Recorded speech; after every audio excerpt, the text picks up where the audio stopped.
성경은 베드로 후서 2장 1절에서 16절까지의 말씀입니다. 오늘은 좀 본문이 좀 깁니다. 베드로 후서 2장 1절에서 16절. 다 같이 한 목소리로 읽겠습니다. 그러나 백성 가운데 또한 거짓 선지자들이 일어났었나니 이와 같이 너희 중에도 거짓 선생들이 있으리라. 그들은 멸망하게 할 이단을 가만히 끌어들여 자기들을 사신 주를 부인하고 임박한 멸망을 스스로 취하는 자들이라. 여럿이 그들의 호색하는 것을 따르리니 이로 말미암아 진리의 도가 비방을 받을 것이요 그들이 탐심으로써 지어낸 말을 가지고 너희로 이득을 삼으니 그들의 심판은 옛적부터 지체하지 아니하며 그들의 멸망은 잠들지 아니하느니라. 하나님이 범죄한 천사들을 용서하지 아니하시고 지옥에 던져 어두운 구덩이에 두어 심판 때까지 지키게 하셨으며 옛 세상을 용서하지 아니하시고 오직 의를 전파하는 노아와 그 7 식구를 보존하시고 경건하지 아니한 자들을 세상에 홍수를 내리셨으며 소돔과 고모라 성을 멸망하기로 정하여 재가 되게 하사 후세에 경건하지 아니한 자들에게 본을 삼으셨으며 무법한 자들의 음란한 행실로 말미암아 고통당하는 의로운 롯을 건지셨으니 이는 이 의인이 그들 중에 거하여 날마다 저 불법한 행실을 보고 들음으로 그 의로운 심령이 상함이라. 주께서 경건한 자는 시험에 건지실 줄 아시고 불의한 자는 형벌 아래 두어 심판날까지 지키시며 특별히 육체를 따라 더러운 정욕 가운데서 행하며 주관하는 일을 멸시하는 자들에게는 형벌할 줄 아시느니라. 이들은 당돌하고 자긍하며 떨지 않고 영광 있는 자들을 비방하고 더 큰 힘과 능력을 가진 천사들도 주 앞에서 그들을 거슬러 비방하는 고발을 하지 아니하느니라.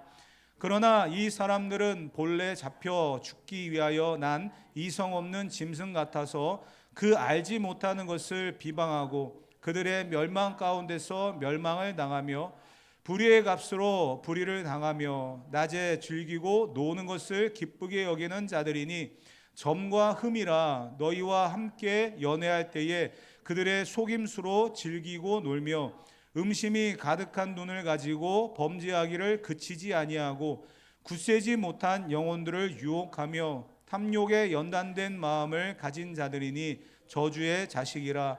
그들이 바른 길을 떠나 미혹되어 브올의 아들 발람의 길을 따르는도다. 그는 불의의 삭슬 사랑하다가 자기의 불법으로 말미암아 책망을 받되 말하지 못하는 나귀가 사람의 소리로 말하여 이 선지자의 미친 행동을 저지하였느니라. 아멘. 본문은 계속해서 거짓 선생들에 대한 이야기를 지적을 하고 있습니다. 베드로가 죽음의 그 위기 또 죽음의 순간을 앞에 두고 이제 더 이상 시간이 없음을 알기에 더 간절하게 초대교회를 향하여서 기록한 본문입니다. 이 세상에도 가짜와 진짜가 있죠. 전에는 가짜와 진짜를 구별하기가 쉬웠습니다. 근데 이제는 가짜와 진짜를 구별하기가 너무나 어려운 그런 시기를 살아갑니다. 우리의 생활에 살아가고 있는 그 많은 물건들 중에서 뭐 시계나 가방이나 운동화나 뭐 특히 뭐 이제 여성분들 그 뭐 백 같은 거 이런 거 보면은 굉장히 가짜들이 많죠. 진짜와 똑같은 가짜들이 굉장히 많습니다. 그런데 진짜와 가짜를 구별하는 방법이 있다 그러더라고요. 비 오는 날에 이렇게 끌어안고 가면 진짜고요. 머리에 쓰고 가면 가짜랍니다. 정말 진짜와 같은 가짜가 있어요. 그런데 이것을 구별하는 것이 참 쉽지 않은 그런 세상입니다. 화려하고 정교하게 만들었어도 가짜는 가짜입니다. 신앙의 영역도 마찬가지인 것 같아요. 교회 안에 들어와 있는 가짜를 우리가 분명히 구별할 수 있어야 되고 분별할 수 있어야 됩니다. 지금 초대교회에 들어와 있는 거짓 선생들입니다. 교회 바깥에 있는 게 아니에요. 교회 안에 들어와서 성도를 혼란하게 만들고 믿음을 흔들어 놓고 있는 거짓 선생들, 가짜에 대한 구별을 하라는 거예요. 그 가짜에 대한 구별을 하지 아니하면 진리는 무너지게 되어 있습니다. 지난 시간에도 잠깐 말씀드렸던 거지만 이들의 호색하는 것을 통해서, 탐심을 통해서 진리가 비방을 받는다라고 말씀하고 있잖아요. 진리가 무너지고 있어요. 진리가 비방을 받고 있어요. 오히려 사람들은 진리보다 가짜에 현혹이 되어져서 마음을 빼앗기는 경우들을 너무나 많이 보게 되어집니다. 그렇기 때문에 오늘 우리는 사도가 엄중하게, 심각하게 말하고 있는 이 가짜에 대한 구분, 그리고 그들을 경계해야 되는 이유들을 우리가 몇 가지 살펴보면서 우리의 삶에, 우리의 신앙에, 우리 교회 안에 진짜가 되어지기를, 진리를 사수하고 믿음을 지키며 살아가는 진짜가 되어지기를 결단하는 저와 여러분 되어지기를 주님의 이름으로 축복합니다. 먼저 장차 이들에게 임할 하나님의 심판이 있다라는 것을 본문이 이야기합니다.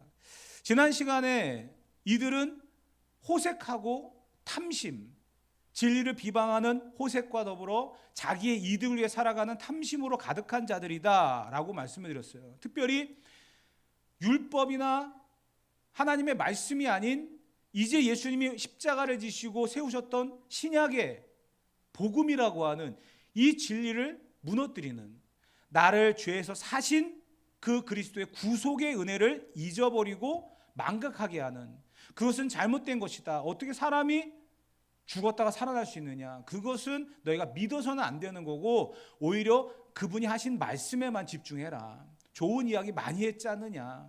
그렇기 때문에 사람들은 거기에 이해가 되거든요. 그래서 마음을 빼앗겼다는 거예요. 그런데 그러한 사람들을 주의하라라고 베드로가 이야기하면서 그들에게 임할 심판의 메시지가 있다라고 본문은 몇 가지를 이야기하는데, 첫째가 4절에 등장하는 내용입니다. 4절을 다 같이 읽어봅시다.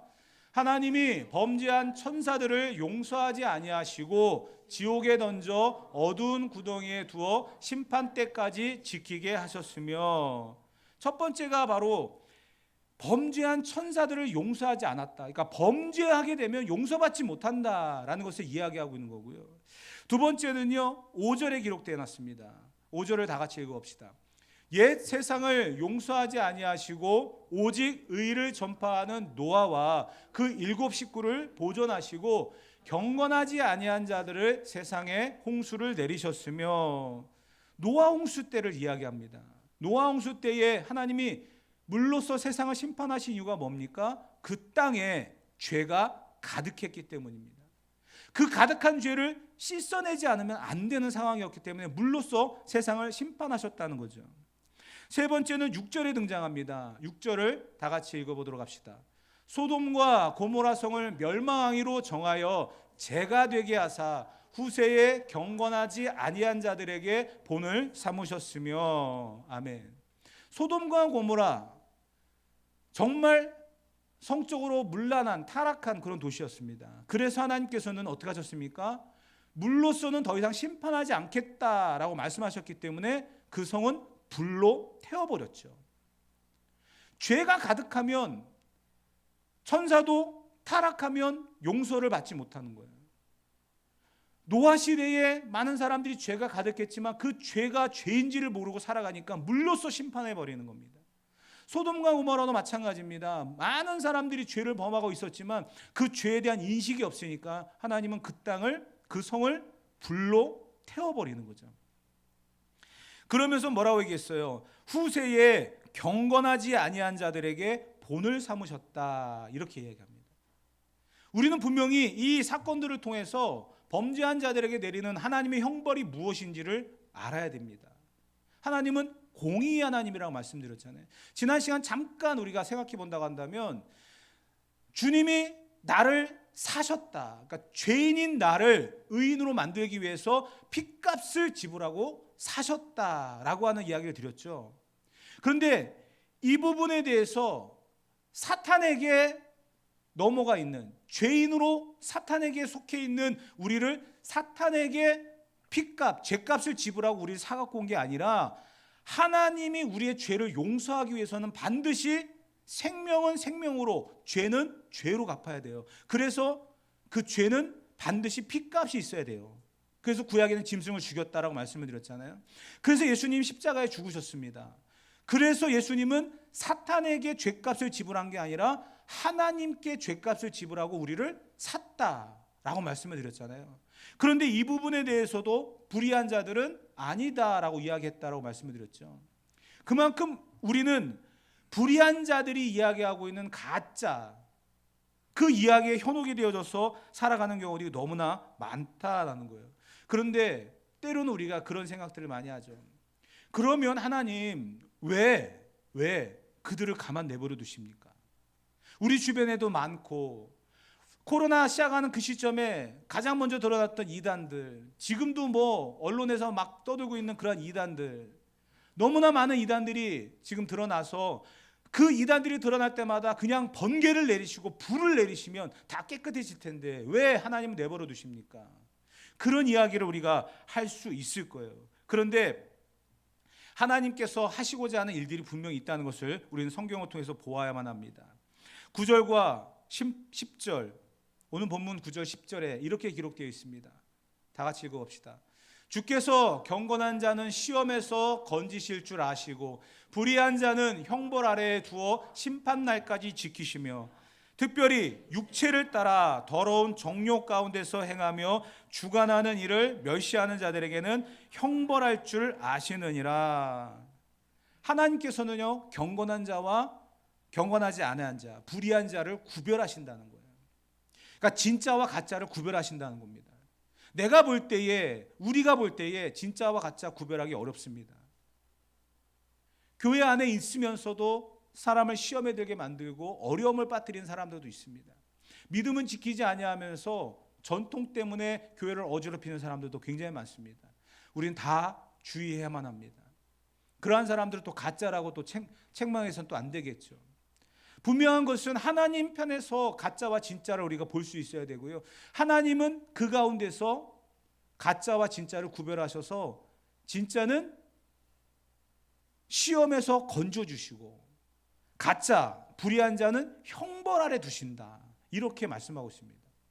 우리가 알아야 될 게 이거예요. 왜 노아 때에 방주를 짓는 그 시간 동안 하나님은 기다리셨을까? 왜 롯을 소돔과 고모라에서 구출하실 때 다른 사람들을 데리고 나오지 아니하셨을까? 우리 이러한 질문들도 해볼 수 있어야만 합니다. 하나님의 때, 하나님의 일하심을 우리가 보아야 한다는 거예요. 그런데 이렇게 불의한 자들을 심판하시고 형벌하시겠다라고 이야기하셨는데, 이 불의한 자들이 오늘 본문의 이 설교의 제목처럼 어떤 사람인지를 12절에 이렇게 이야기하고 있습니다. 12절을 다 같이 한번 읽어봅시다. 그러나 이 사람들은 본래 잡혀 죽기 위하여 난 이성 없는 짐승 같아서 그 알지 못하는 것을 비방하고 그들의 멸망 가운데서 멸망을 당하며. 이 사람들이 어떤 사람이냐? 불의한 자들, 가짜. 베드로는 뭐라고 했냐면 이성이 없는 짐승 같다, 이렇게 이야기했습니다. 그런데 어떤 이성이 없는 짐승이냐? 본래 잡혀 죽기 위해서 났다라는 거예요.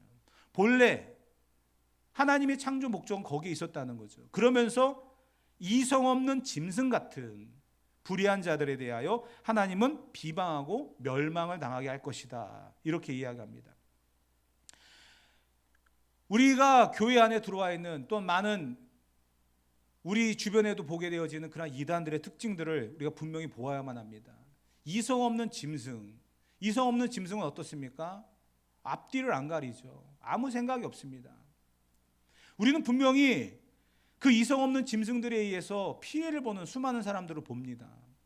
가리지 않고 물어버리죠. 가리지 않고 피해를 줍니다. 신천지나 이런 많은 이단들, 그 이단들의 특징이 어떻습니까? 자기만 생각하잖아요. 다른 사람들의 이득이나 다른 사람들의 편의는 전혀 생각하지 않습니다. 미친 짐승 같습니다.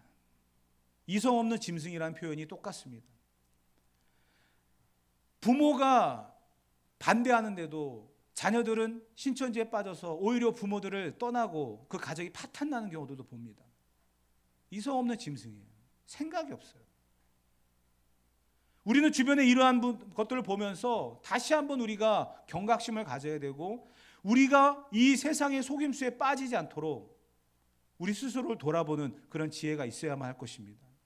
그것이 말씀이라는 것을 우리는 너무나 잘 알고 있습니다. 그래서 주야로 하나님의 말씀을 묵상하고 그 말씀 앞에 우리의 삶을 자꾸만 비춰봐야 돼요. 거울에 내 얼굴을 보듯이 하나님의 말씀 앞에 우리를 자꾸만 비춰볼 수 있어야만 한다는 거예요. 그러지 아니하면 우리는 넘어지고 쓰러질 수밖에 없습니다. 세상은 그렇습니다. 13절과 14절 다 같이 한번 읽어봅시다. 불의의 값으로 불의를 당하며 낮에 즐기고 노는 것을 기쁘게 여기는 자들이니 점과 흠이라. 너희와 함께 연애할 때에 그들의 속임수로 즐기고 놀며 음심이 가득한 돈을 가지고 범죄하기를 그치지 아니하고 굳세지 못한 영혼들을 유혹하며 탐욕에 연단된 마음을 가진 자들이니 저주의 자식이라. 이들의 특징이잖아요. 속임수로 가득하고 음심이 가득하고 유혹하고 탐욕으로 연단됐다. 연단됐다라고 하는 이 말을 우리가 주의해 볼 필요가 있습니다. 연단이 되었다, 단련이 되었다는 거예요. 이들의 특징이 이렇게 불의의 값으로 연단되어 있다, 단련되어 있다. 그러면 가짜가 이렇다고 한다면 진짜는 어떻게 되겠습니까? 진짜는 경건으로 연습을 해야죠. 경건으로 연단이 되어야 되고요, 경건으로 단련이 되어야만 합니다. 그래야만 이 진짜와 가짜의 구분을 우리가 정확하게 알 수 있고요, 우리는 그 경건의 연습으로 인해서 믿음을 견고하게 세워가는 삶을 살아가게 될 것입니다. 이성 없는 짐승보다 못한 거짓 선생들이 교회에 들어와서 지금 성도들을 혼란에 빠뜨리고 있습니다. 그런 가운데 베드로가 한 가지 예를 들었어요. 그게 15절과 16절에 등장하고 있는 내용인데요, 다 같이 읽어봅시다. 그들이 바른 길을 떠나 미혹되어 부올의 아들 발람의 길을 따르는도다. 그는 불의의 삭슬을 사랑하다가 자기의 불법으로 말미암아 책망을 받되 말하지 못하는 나귀가 사람의 소리로 말하여 이 선지자의 미친 행동을 저지하였느니라. 아멘. 이 선지자의 미친 행동을 저지하였느니라. 베드로가 이 발람이라고 하는 선지자의 행동을 미쳤다라고 표현했어요. 참 재밌어요. 이 발람이라고 하는 선지자는 어떤 사람이냐면 모압의 왕 발락, 그 사람은 기억 발음입니다. 발락이라고 하는 왕이 있습니다. 그 왕이 이 발람이라고 하는 선지자에게 이스라엘을 저주해달라 요구를 합니다. 근데 선지자잖아요. 안 됩니다. 그랬더니 발락이라고 하는 왕이 돈을 줍니다. 그러니까 저주를 해요. 그랬더니 길을 가는데 나귀를 타고 갔거든요. 이 나귀가 앞에서 이스라엘을 저주하러 가는 이 발람 선지자 앞에 천사가 칼을 들고 이 발람 선지자를 죽이려고 서 있었습니다. 그러니까 나귀가 갑자기 멈춰버렸어요. 그러니까 발람 선지자가 막 나귀를 막 때리면서 가자 가자, 근데 안 가는 거예요. 어쭈 이게 말을 안 듣네. 그래서 막 더 때리고 하니까 갑자기 나귀가 말을 해요. 왜 때려? 왜 때려? 그리고 나서는 이야기합니다. 바로 앞에 하나님의 천사가 칼을 들고 기다리고 있다. 내 눈에는 안 보이냐? 나귀가 말 못하는 나귀가, 짐승인 나귀가 선지자에게 하는 이야기예요. 이게 성경에 기록된 이야기입니다, 여러분. 지금 발람 선지자는 이스라엘을 저주하기 위해서 가다가 나귀가 멈춰서니까 막 때리면서 가자고 하는데 이 죽음의 칼을 들고 있는 천사를 바라보면서 나귀가 멈춰섰잖아요. 그리고서는 보지 못하는 선지자에게 지금 하나님이 천사를 보내셔서 너를 죽이려고 한다. 이 길로 가면 넌 죽는다. 여러분, 이 비유를 왜 베드로가 했을까요? 지금 선지자라고 해도 분별하지 못하고 하나님을 보지 못하면 이와 같다는 거예요. 진짜와 가짜를 우리가 분별할 수 있어야 됩니다. 이성 없는 짐승과 같다는 것이 바로 이 거짓 선생들에 대한 이야기예요. 나귀를 타고 가면서 이스라엘을 저주하기 위해서 가는 발람 선지자처럼 지금 교회 안에 수많은 사람들이 갈 길을 몰라 내가 하고 있는 일이 무엇인지조차 알지 못하고 살아갈 때가 많이 있습니다. 우리는 분명히 알아야 됩니다. 사도 베드로는요, 이러한 상황에 대해서 이야기를 했어요. 뭐냐면 너희가 하나님의 뜻을 따라 살아가는 것, 그것이 너무나 중요한데 이것을 보지 못하면 너희도 맹인이다. 맹인이다. 앞을 보지 못하는 맹인이다 라고 이야기했습니다. 그러면서 거짓 선생들의 교훈과 가르침을 우리가 주의해서 보아야 된다. 그들은 멸망을 당할 자들이다. 왜? 본래 그렇게 태어났기 때문이다. 이성 없는 짐승과 같은 것이다. 그것을 구별할 줄 알아야 된다는 거예요. 세상은 지금도 교회를 어지럽히고 성도들을 미혹하기 위해서 많은 유혹거리들을 갖고 있습니다. 사람이 많이 모여있다고 해서 진리가 아니다라고 다시 말씀을 드립니다. 사람이 많이 모여있고 그 사람들이 그것을 따라간다고 해서 진리가 아니에요. 진리는 성경 외에는 없습니다.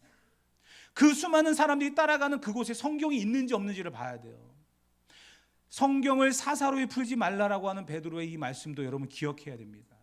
예수님의 자리에 자기가 들어가 있거나 하나님의 자리에 자기가 들어가 있거나 자기의 이득을 위해서 성경을 해석하거나 이러한 것이 있다고 한다면 여러분들은 분명히 이것은 진리가 아니라는 것을 알아야 되고요. 그리고 그 사실 앞에 이성 없는 짐승 같은 그러한 거짓 선생이다라는 것을 깨닫고 돌아서야만 합니다. 그래야만 우리의 믿음을 지킬 수가 있다는 거예요. 교회 안에 들어와 있는 많은 이단과 같은 그런 사상들은 초대교회뿐만 아니라 많은 세월을 흘러오면서 교회 안에 그 모든 것들이 있었습니다. 참 우리가 구별하기 어려운 것들이 굉장히 많았어요. 자유주의라고 하는 신학이 교회 안에 들어와 가지고요. 특별히 그 자유주의 신학이 지성인들, 많이 배웠다라고 하는 사람들에게 혹해 가지고 아, 그렇구나. 그래서 교회가 굉장히 어려웠던 그런 시대가 있었습니다. 지식적으로만 아는 거예요. 지식적으로만. 배우고 알아가는 그 과정 속에서 아, 이것이 맞다. 이것이 정답이다. 내린 결론이 교회를 혼란에 빠뜨렸던 그런 시대가 있었습니다. 또 영지주의라고 하는 번영신학이라고 하는 이러한 것이 교회 안에 들어와 가지고요. 복 받아야 된다. 잘 돼야 된다. 이게 교회 안에 또 한 흐름이 되었던 그런 시기가 있었습니다. 예수 믿으면 잘 돼야 된다. 복 받아야 된다. 예수 믿고 복 받지 않으면 잘못 믿은 거다. 여러분 이것도 위험한 신학입니다. 예수 믿고 복 받아야 된다. 그 복이 뭐라고요? 계속해서 말씀드려요. 내가 예수 믿고 구원받은 게 복이에요. 예수 믿고 내가 사업이 잘 되고 건강하고 아무 문제 없이 살아가는 거 그게 복이다. 여러분 착각입니다. 문제를 만나고 어려움을 만나면 어떻게 됩니까? 아, 내가 어제 11조를 안 해서 그러나? 어제 예배를 안 드려서 그러나? 이런 생각을 빠진다는 거예요. 여러분 아니에요. 분명한 복은 내가 예수님을 믿는다는 거고요. 그 믿음의 결과로 구원받았다는 사실이에요. 이 한 가지만을 여러분이 붙잡는다고 한다면 나머지는 중요하지 않습니다. 교회 안에 들어와 있는 이 번영신학, 이 영지주의가 또 다른 하나의 문제점을 만들었던 때가 있었고요. 또 신비주의와 은사주의가 교회를 어지럽게 했던 그런 시기가 있었습니다. 신비주의, 은사주의, 방언받지 않아야 하면 가짜다 이런 이야기를 하면서 지난 시간에 전에도 말씀드렸지만 베드로가 변화산의 이야기를 하면서 뭐라고 얘기했습니까? 나는 이런 엄청난 체험을 한 사람이다. 그러나 더 확실한 예언이 있다. 그것은 기록되어 있는 말씀이다. 하나님의 말씀을 떠나서 신비로운 것을 체험하기를 원하고 은사적인 것을 강조하다 보면은요, 진리는 왜곡됩니다. 진리는 뒷전이에요. 그렇기 때문에 우리는 분명히 알아야만 합니다. 하나님의 말씀 외에는 없다는 것을. 그 사실을 안다고 한다면 진리와 거짓된 것을 구별할 수 있고요. 그리고 그 기준을 가지고 우리는 언제든지 분별을 할 수 있다는 거예요. 우리는 이 세상에 속해 있는 사람입니다. 하나님이 지금 내가 예수님을 잘 믿고 믿음이 정말 뜨겁고 은혜가 가득하고 감사가 넘치는 그런 상황에서 불러가시면 그거보다 좋은 상황이 어디 있겠습니까? 그러나 그 상황이 지나 뜨거웠던 때가 있는가 하면 차가울 때가 있고 감사할 때가 있을까 하면 또 불평할 때가 있고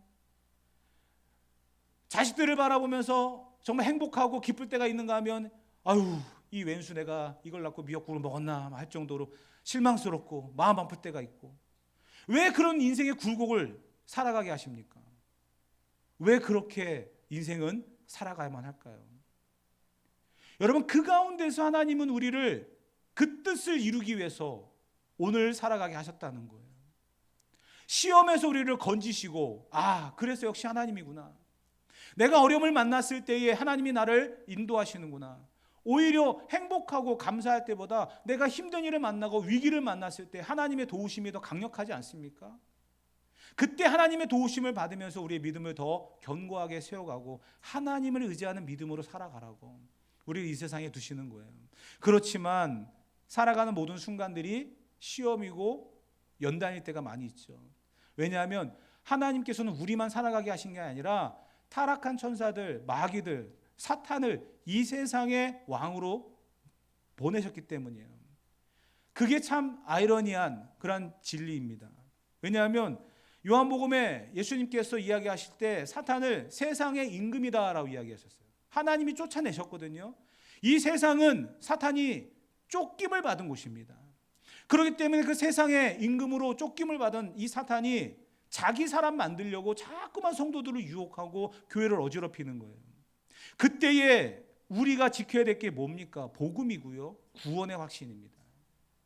이 세상 임금으로 와 있는 사탄은요, 그게 전부예요. 그렇지만 성도들을 유혹하면서 그거보다 더 나은 것이 있다고, 그거보다 더 좋은 것이 있다라고 이야기를 한다는 거죠. 우리는 분명히 다시 한번 알아야만 합니다. 구원은 죄인인 우리가 스스로 얻을 수 있는 게 아닙니다.